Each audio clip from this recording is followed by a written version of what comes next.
Alhamdulillah wassalatu wassalamu ala Rasulillah wa ala alihi wa sahbihi wa man walah wa la hawla wa la quwata illa billah. Al-muhtaramin, Al-Ustadz Abdul Hamid Al-Haj Ahmad Maulani dan Ustadz Sani serta hadirin hadirat yang dimuliakan oleh Allah. Kemarin kita bahas tentang ilmu yang hukumnya fardu kifayah. Ada 3 jenis ilmu fardu kifayah. Ada yang mamduh, mazmum, mubah. Ada yang terpuji, ada yang tercela, ada yang boleh-boleh aja. Ilmu fardu kifayah yang terpuji apa? Kemarin kita bahas kedokteran, matematika. Itu ilmu fardu kifayah yang wajib dipelajari. Dan jika sudah ada yang mempelajarinya, maka tidak wajib lagi bagi yang lain. Itu fardu kifayah. Ada 3, ada yang mamduh, ada yang terpuji. Yaitu tadi misalnya kedokteran, ilmu hitung-hitungan ya. Yang kedua yang mazmum, seperti sihir, seperti pelet, nulis angka-angka, nulis apa demi menggait hati si dia misalnya. Nah, ini sihir, sya'wadah atau at-talsamat. Yang ketiga ada yang boleh-boleh aja, sah-sah saja, enggak jadi masalah. Tidak dia terpuji, tidak juga tercela. Itu ilmu al-asy'ar, mempelajari tentang syair-syair zaman dulu, cerita-cerita zaman dulu, sejarah di Eropa kayak gimana, di Amerika seperti apa, di Asia kayak gimana, itu boleh-boleh saja. Nah, sekarang kita masuk kepada al-ulum yang ilmu fardu kifayah, tapi yang syar'i, yang berkaitan dengan ilmu agama. Bismillahirrahmanirrahim. Radhiyallahu ankum. Wa ammal ulum asy-syar'iyyah wa hiya al-maqsudatu bil bayan fa hiya mahmudatun kulluha. Adapun ilmu syariat yang dikaitkan dengan apa yang disampaikan oleh Nabi itu semuanya terpuji. Walakin akan tetapi qad yatalabbasu biha ma yadhunnu annaha syar'iyyah. Ada orang yang ngira ini ilmu syariat, padahal bukan. Kalau ilmu syariat pasti terpuji. Cuma ada orang yang salah kaprah, dianggap ini syariat, padahal bukan bagian dari syariat. Nah, tentu termasuk diantaranya tadi tuh main pelet misalnya, pakai baju koko, pakai peci, lengkap, rapi, tapi ilmunya ilmu hitam. Na'udzubillah min dzalik. Ini bukan ilmu syariat. Jadi ini bukan suatu hal yang terpuji. Wa takunu madhmumatun. Akan tetapi ilmu ini termasuk ilmu yang madhmumah, ilmu yang tercela. Yang terpuji itu ada terbagi menjadi 4. Yang pertama al-usul, yang merupakan yang utama, yang dasar yang harus dipelajari, yaitu kitabullah Al-Quran wa sunnatu Rasulillah, sunnahnya Nabi Muhammad, ijma'ul ummah, kesepakatan umat, dan athar as-sahabah. Jadi enggak dibilang sunnatus sahabah, enggak bisa. Sunnah itu hanya sunnah Rasulullah. Sahabat disebutnya atharus sahabah, peninggalan sahabat. Kenapa kita boleh mengambil apa yang ditinggalkan oleh sahabat? Karena mereka melihat Rasulullah, mereka mendengar apa yang Nabi sampaikan, yang beliau terima dari Allah melalui malaikat Jibril. Dan ini sebutnya athar, peninggalan para sahabat. Jadi sahabat melihat wahyu, menyaksikan secara langsung apa yang kita nggak saksikan. Sahabat melihat bagaimana Nabi di Gua Hira seperti apa, pada saat Nabi hijrah seperti apa, Satu demi satu kejadian mereka perhatikan dan mereka saksikan. Makanya waktu Nabi tanya tuh, termasuk kan mereka lihat juga mukjizatnya Rasulullah. Di antara yang mereka lihat waktu itu lagi di mana tuh, di padang pasir. Dicari air nggak ada, sumur nggak ada. Akhirnya Nabi ngapain? Ngeluarin mukjizatnya. Air itu mengalir zulalan seperti air terjun dari jari jemari beliau. Arwal juyush, yang membuat tentara-tentara Allah ini udah nggak kehausan lagi. Jadi waktu itu lagi kehausan semua, bukan hanya para sahabat, bahkan hewan-hewannya juga pada kehausan semua. Nah, Nabi suruh cari dulu sumur, sono sini sono, oh nggak ada, ya udah deh, keluarin dah, dikeluarin sama Nabi. Itu para sahabat berebutan, di antaranya Jabir bin Abdullah Al-Ansari minum sampai tenggorokannya penuh, udah nggak bisa lagi masuk air, seluruh tubuhnya. Orang pada, Jabir udah dong gantian dong, tak dulu belum masih aus, padahal udah kagak aus, cuman Jabir pengen mengambil kesempatan ini air keluar dari tangannya Nabi, nggak bakal kejadian lagi nih, cuman sekali-sekalinya. Nah abis gitu Nabi nanya sama para sahabat. Biasanya Habib Muhammad bin Husain suka bawain nih hadis ini. Ayu khalqin a'jabu ilaikum imanan. Wahai sahabat, itu abis kejadian Nabi ngeluarin air dari jarinya. Ayu khalqin a'jabu ilaikum imanan. Menurut kalian makhluk Allah siapa yang paling mengagumkan keimanannya? Para sahabat bilang al-malaikah, para malaikat. Ma ya'sunallah ma amarohum, enggak pernah melanggar apa yang Allah perintahkan. Itu para malaikat sangat mengagumkan keimanan mereka ya Rasulullah. Kata Nabi, wa ma lahum la yu'minun wa hum inda rabbihim. Malaikat mah enggak perlu dikagumin keimanannya. Mereka tinggal di sisi Allah Subhanahu wa taala, ya pasti beriman. Qalu al-anbiya, kalau gitu para nabi-nabi yang paling mengagumkan keimanannya. Nabi Muhammad jawab apa? Wa ma lahum la yu'minun wal wahyu yanzilu alaihim. Kalau nabi-nabi mah udah pasti beriman, terima wahyu dari Allah, masa mau enggak beriman? Kan enggak masuk akal. Terima wahyu, ya pasti beriman. Jadi nggak pantas dikagumin keimanannya. Akhirnya para sahabat bilang, qalu nahnu ya Rasulullah, kami para sahabat-sahabatmu. Kata Nabi apa? Wa ma lakum la tu'minun wa Rasulullah baina adhhurikum. Kalian mah gampang aja beriman. Ada saya di tengah-tengah kalian. Kalian lihat tadi barusan jari saya ngeluarin air. Ya, mudah bagi kalian untuk beriman. Enggak pantas dikagumin. Habis siapa dong yang paling berhak untuk dikagumi keimanannya? Nabi jawab, hum qaumun ya'tuna min ba'di yajiduna suhufan baina aydihim yu'minuna biha wa lam yarawni hum a'jabul khalqi ilayya imanan. Kelompok manusia datang nanti setelah saya udah enggak ada. Tiba-tiba mereka terima ada lembaran-lembaran. Ini ada lembaran nih. Ini isinya suruh ini, jangan ini, jangan ini. Oh, terus mereka mau beriman padahal mereka nggak pernah melihat saya. Mereka nggak mendengar langsung dan nggak melihat langsung mukjizat yang Allah berikan kepada saya.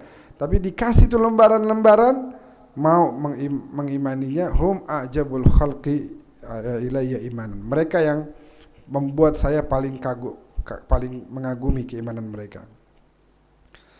Jadi kita dikagumin nih keimanannya nih. Nah, cuman ada syaratnya. Kuntum khaira ummah ukhrijat linnas. Apa? Ta'muruna wa tanhauna. Nah, tadi malam saya maulid, tahu gak di mana? Sawah besar. Di sawah besar. Terus habis itu lanjut ke Cikarang. Di Cikarang tuh isinya orang-orang Jawa semua. Orang-orang Jawa, pemuda-pemuda, ada yang udah nikah, ada yang belum. Mereka kerja di sana, bikin komunitas pengajian mingguan, kemudian bikin maulid. Ada yang dari Tegal kayak Rizky ini, Ini tadi duet Tegal nih, ini alumni Tegal, ini asli Tegal. Ada juga rasa-rasa Bogornya, Sunda sedikit dari suaranya Asep. Taufik mana Fik? Ada juga ukiran-ukiran suara Jepara yang Masya Allah. Jadi luar biasa nih. Nah semalam di situ Haji Lani, di situ dulu sebelumnya di Sawah Besar ya.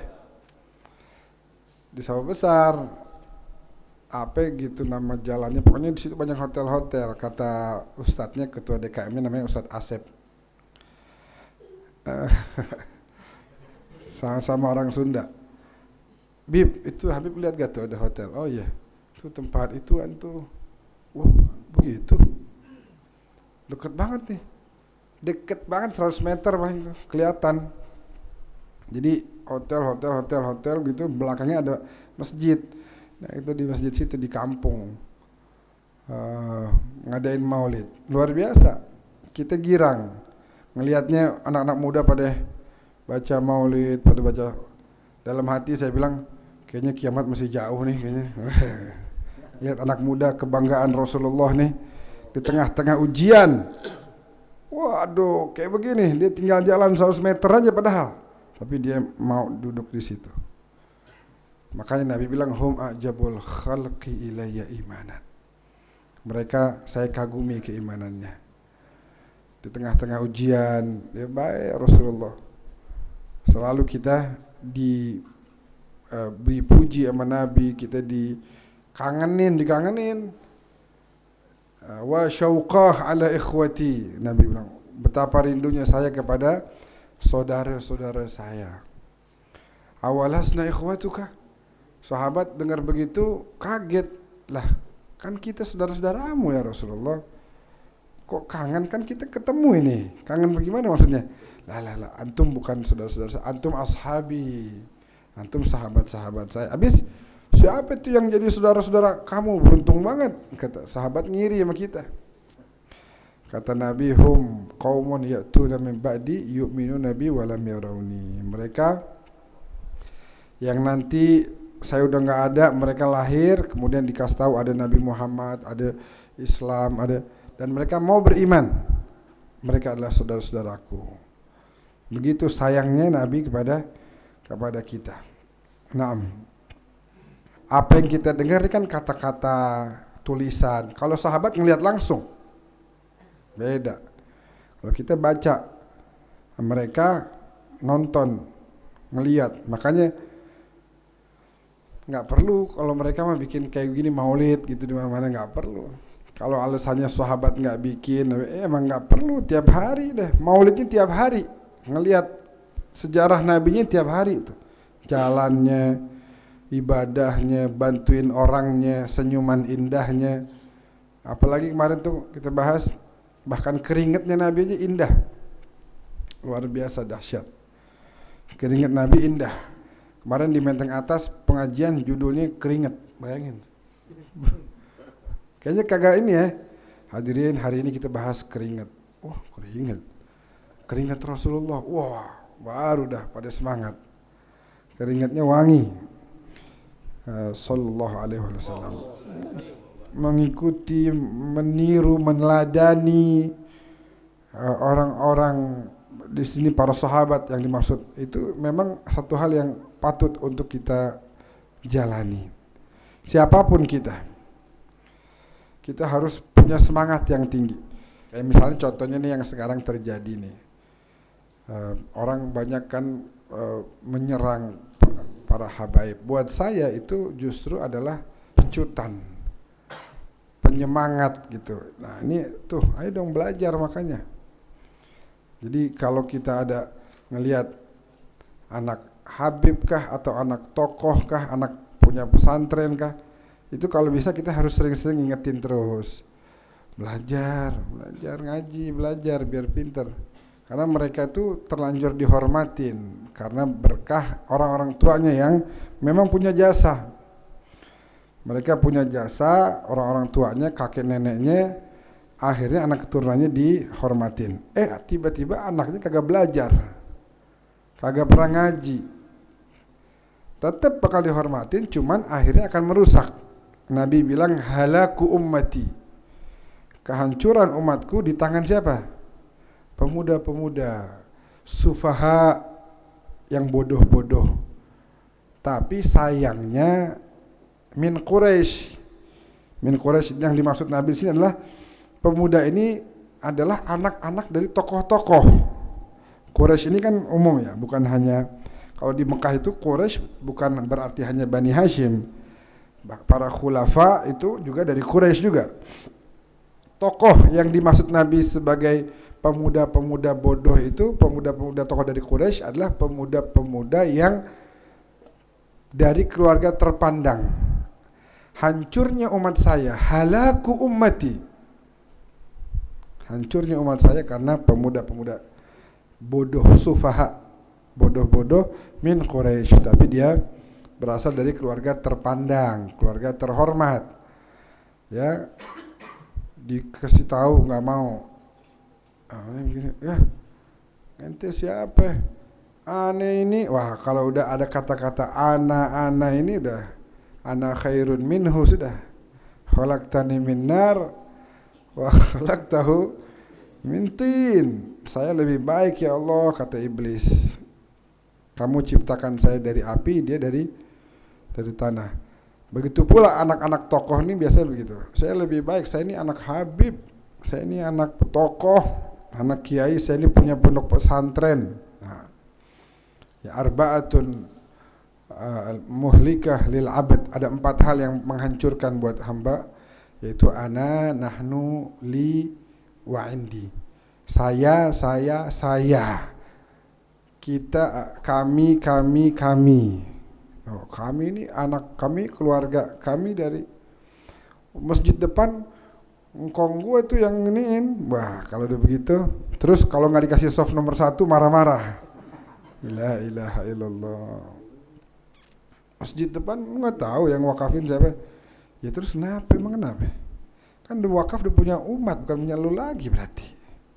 Udah bukan punya kakek lu lagi, udah punya umat. Mau siapa kayak di soft pertama? Nggak bisa kita main jatah-jatahan gitu, nggak bisa. Jadi nggak boleh tuh kayak begitu. Halaku ummati, ana, nahnu, li. Ini punya saya, ini punya saya, indi, saya punya ini loh, saya punya itu. Ini kehancuran bagi seorang hamba kalau dia sudah selalu ana dan ana. Nggak boleh kita sering-sering nyebut ana, saya. Kalau di qasidahnya ya Rasulullah Imam Haddad tuh sebenarnya ada satu bait yang jarang dibaca tuh. Kan ada ya Rasulullah salamun. Terus ada apa lagi misalnya? Wa safinun lin najati idza khifta min tufan kulli adha fanju fiha la takunu kadza wa'tasim billahi wasta'in. Apalagi? Wasta'in billahi wa'tasimi. Kam imamin ba'dahu khalafu minhu sadatun bidza urifu مثل زين العابدين علي وابنه الباقر خيري ولي والإمام الصادق الحافظ وعلي ذي العلا اليقين. Ada tuh satu yang jarang dibaca. ثم لا تغتر بالنسب لا ولا تجنع بكان أبي. Pernah dengar nggak Rizky? Nggak pernah. Asep, Jun, kagak. Taufik jarang juga. ثم لا تغتر بالنسب لا ولا تجنى بكان أبي واتبع في الهادي خير ولي أحمد الهادي إلى سنن واتبع في الهادي خير ولي أحمد الهادي إلى سنن ثم لا تغتر بالنسب. Lalu janganlah engkau tertipu dengan nasabmu. La wala tagna bika na'abi, jangan merasa cukup. Bapak saya, bapak gua ustadz di sini, bapak dulu masih rawa-rawa, dulu bapak gua nih yang ngajar sini. Lu apa sekarang? Tanya, lu apa? Thumma la taghtar bin nasabi la wala tagna bika na'abi wattabi' dan ikutilah dalam hidayah ini khairi wali Ahmad al-Hadi ila sunani. Ikutin jalan Nabi. Itu. Jangan kita cuma sekedar berbangga-bangga. Tadi siapa baca? Jun ya? Ya Taibah. Terus apa? Yang Al-Hasan wal Husain apa tuh? Asyadul Hasan wal Husaini ila Nabi qurrata aini. Terus ya syababal jannataini jaddukum sahibul Quran. Kakek kalian ini sahibul Quran, pembawa Al-Quran. Jadi mulia karena ikut Al-Quran. Kita dulu silaturahmi di antaranya ada Habib Razi itu yang suka kemari juga. Keliling-keliling di antaranya kita ke Gus Baha. Gus Baha nanya dengan dengan gayanya yang polos dan ceplas-ceplos tuh, Habib hafal Quran nggak, Habib? Enggak, Gus. Habib kok nggak hafal Quran? Gimana? Wah, saya bukan Habib hafal Quran, kata beliau. Udah ngaji aja sini deh, pesantren sini, mau hafalin Quran di sini katanya. Saya mau banget, Gus. Masalahnya anak udah 4 di rumah. Makanya saya pengen nanti anak kita arahin biar hafal Quran. Gimana kok Habib nggak?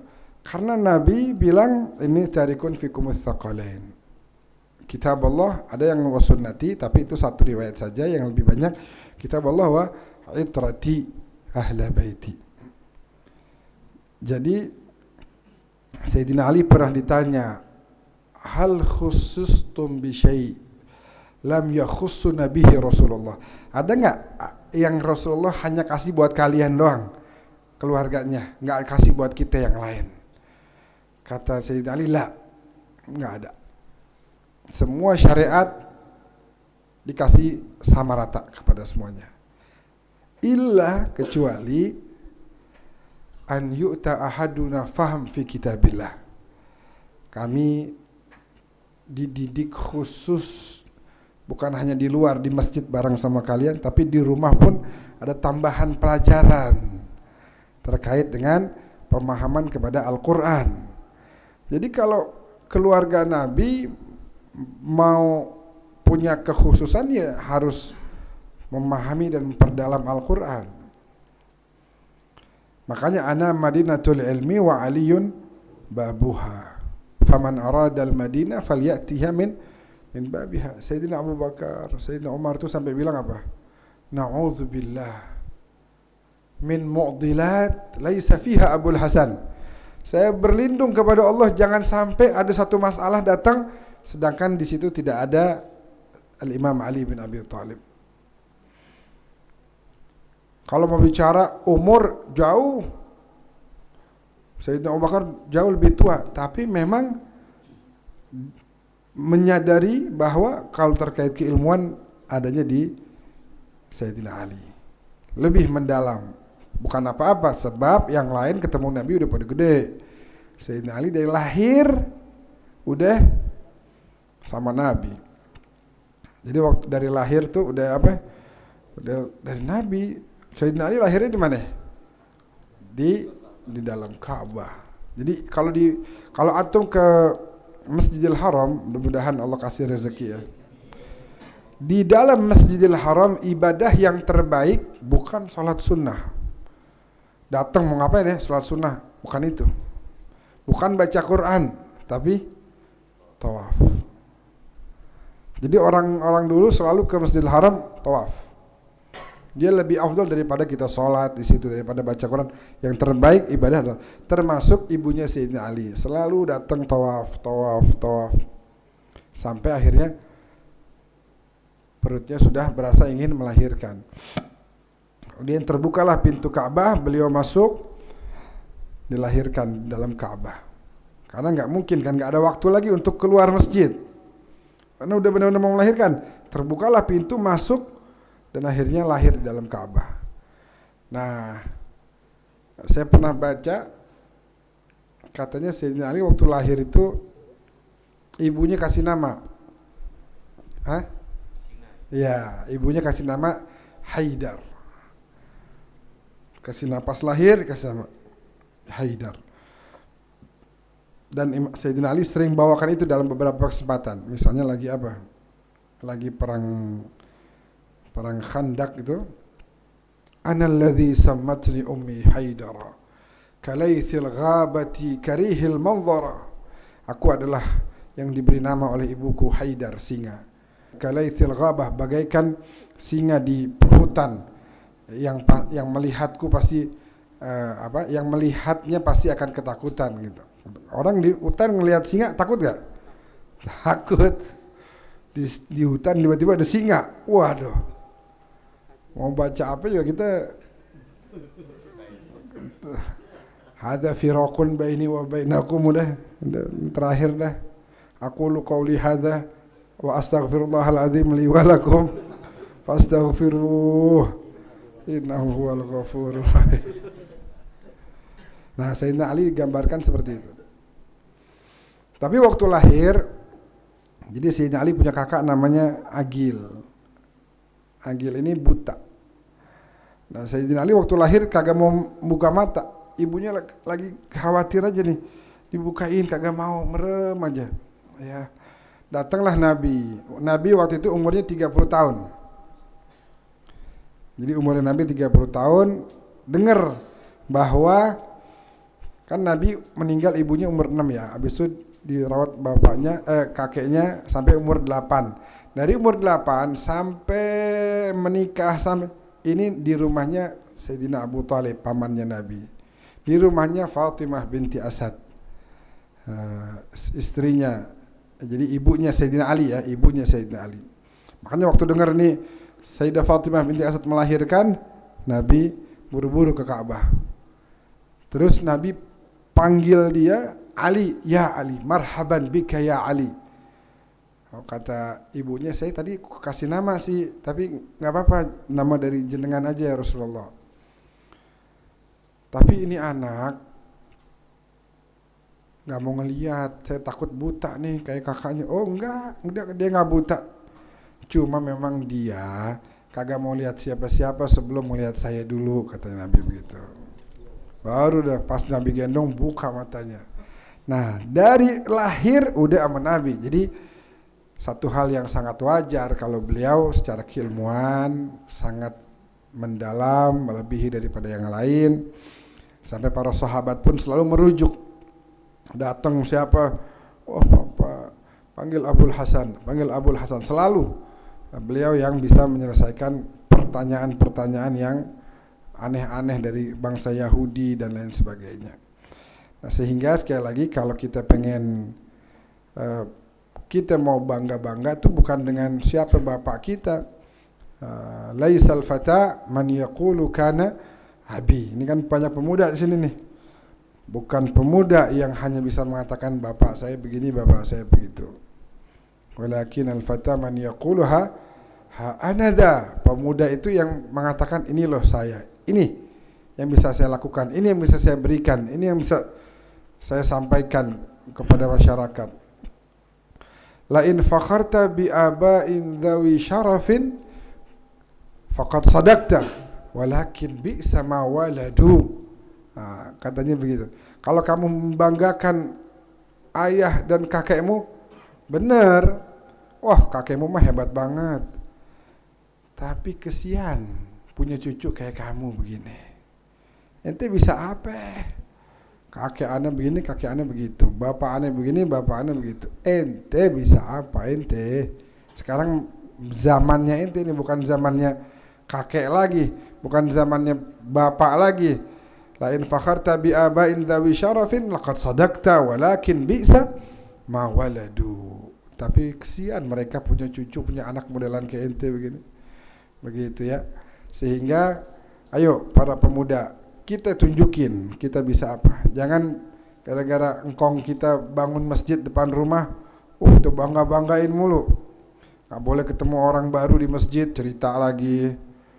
Ini biar tahu nih, ini masjid kakek saya yang bangun. Terus kenapa? Lu gak bangun apa-apaan. Kalau punya kakek yang baik, itu namanya khairu salaf, pendahulu yang baik. Walakin alaika an takuna khairu khalaf. Kamu juga harus jadi penerus yang baik. Jangan hanya punya pendahulu yang baik tapi tidak meneruskan kebaikan tersebut. Jadi hadirin, Kita sebagai pemuda nggak bisa tuh cuma ngandel doang. Tunjukin. Bahkan ada pemuda-pemuda yang dia nggak dikenal siapa bapaknya, siapa kakeknya, tapi dia bisa eksis. Tapi dia bisa, Masya Allah, ini pemuda baru datang. Masya Allah. Jadi bisa eksis, bisa menunjukkan bahwa kita bisa, kayak istilahnya gini. Kalau bahasa pelajar sama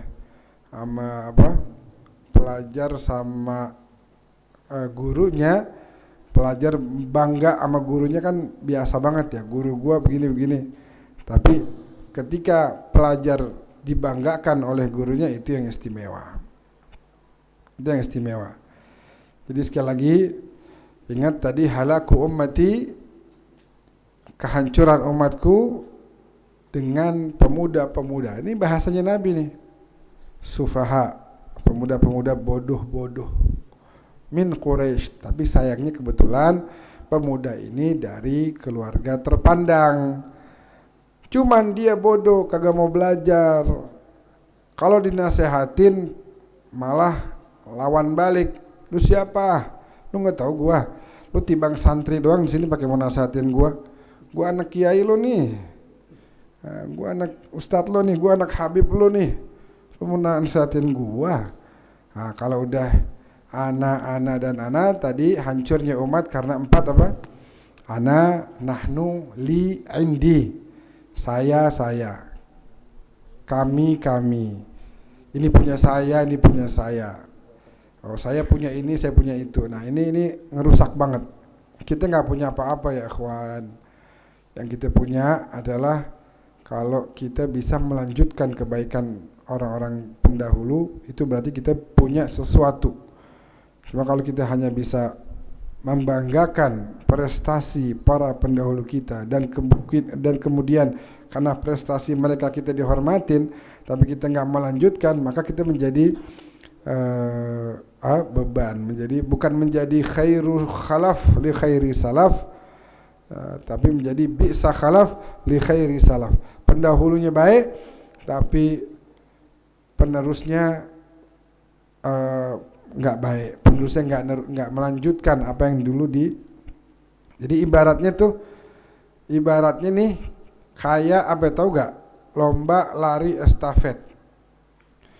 Kakek kita udah lari kenceng banget, kasih ke bapak kita lari kenceng, kasih ke kita tidur malah, nggak kita ikutan lari, ya kagak menang kita. Nah, maka dari itu mari sama-sama kita jadi penerus yang baik, bahwa bahkan ada orang begini, dengar kisah-kisah dulu, wah Habib ini begini, Habib ini, itu orang ngomong begini, alhamdulillah saya bukan cucunya tuh orang-orang hebat tuh. Kok lu bersyukur? Beban. Kalau saya mah begini biasa aja ya, namanya juga orang tua saya biasa aja, kagak ada yang protes gimana. Cuma kalau bapaknya hebat, kakeknya hebat, cucunya kagak hebat, nah ini justru akan jadi perhatian. Lalu kok begini? Katanya bapaknya si fulan, katanya kakeknya si fulan. Sehingga begitu juga para sahabat yang mereka melihat langsung. Kalau kita membaca, mendengar, mereka melihat langsung di hadapan mereka. Nah, sekarang kita diminta untuk menjadi penerus juga bagi para sahabat yang telah. Makanya tadi di sini disebutkan apa? Dalam usul ad-darbul awal, kita ikutin kitabullah Al-Quran, sunnatu Rasulillah, sunnahnya Nabi, ijma'ul ummah, kesepakatan umat, kesepakatan ulama, wa atharus sahabah, dan peninggalan para sahabat. Para sahabat gimana dulu kepada Nabi, itu peninggalan mereka, kita harus ikutin. Qiyami lil aziz alayya fardun. Ada Hasan bin Thabit, Nabi lewat, dia berdiri tegak. Kenapa berdiri?